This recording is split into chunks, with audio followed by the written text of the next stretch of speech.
Mu lukuŋŋaana lwa bannamawulire olunaku lwaleero ku kitebe kyabwe e Bukoto, ssentebe w'abalina obulemu Nyembi Henry ategeezezza nga bwe baludde akaseera nga bawanjagira akakiiko k'ebyokulonda ku nsonga zaabwe naye nga tebafiibwako. Nyombi atiisizza nga bw'ajulidde okukunga bannaabwe mu ggwanga lyonna bazira okulonda kwa 2016 singa tewabaawo kikolebwa mu bwangu.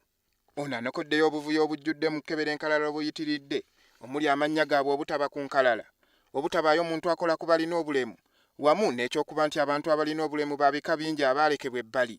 Nyombi era agasseeko nga bwe balina eddembe okulonda ng'abantu abalala bonna. Twagala okutegeeza Electoral Commission nti bwe neeba tevuddeeyo n'erambika n'eddamu n'ekola okwewandiisa okupya okw'abantu abalina obulemu, tugenda okukunga abantu abalina obulemu mu ggwanga lyonna baleme kwetaba mu kulonda 2016 kubanga ate n'atonda abakulembeze baffe singa tetuparticipatinga mu kulonda.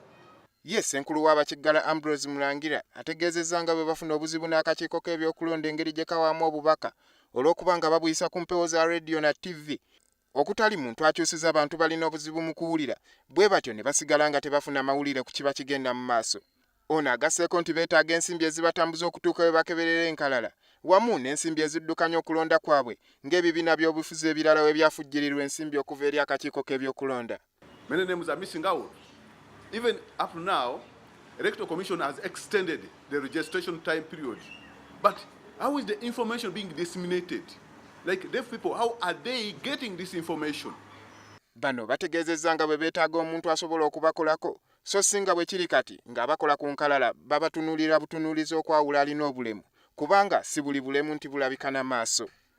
Era bagasseeko nga ku nkalala we batalagira bika by'abantu bonna abalina obulemu, era nga beeraliikirivu nti abantu abatalina bulemu bandikozesa omukisa ogw'okwetaba mu kulonda kwabwe. Naye enneewandiisa ne banga terongoseddwamu abantu abatalina bulemu bangi nnyo beewandiisa kati. Ne registers teziraga abantu balina bulemu, tezireka na bika. Tewaliwo guideline, tewaliwo nnambika erambika neewandiisa abantu abalina obulemu. When I went to check on my name, yes, my name was there. But what surprised me, when people saw me and they asked me, even you, are you disabled? Because they see me and they see me deaf as a different group. We want a clear register of persons with disabilities, which should be indicating even the gender and the disability categories. Andrew Kagwa, WBS TV.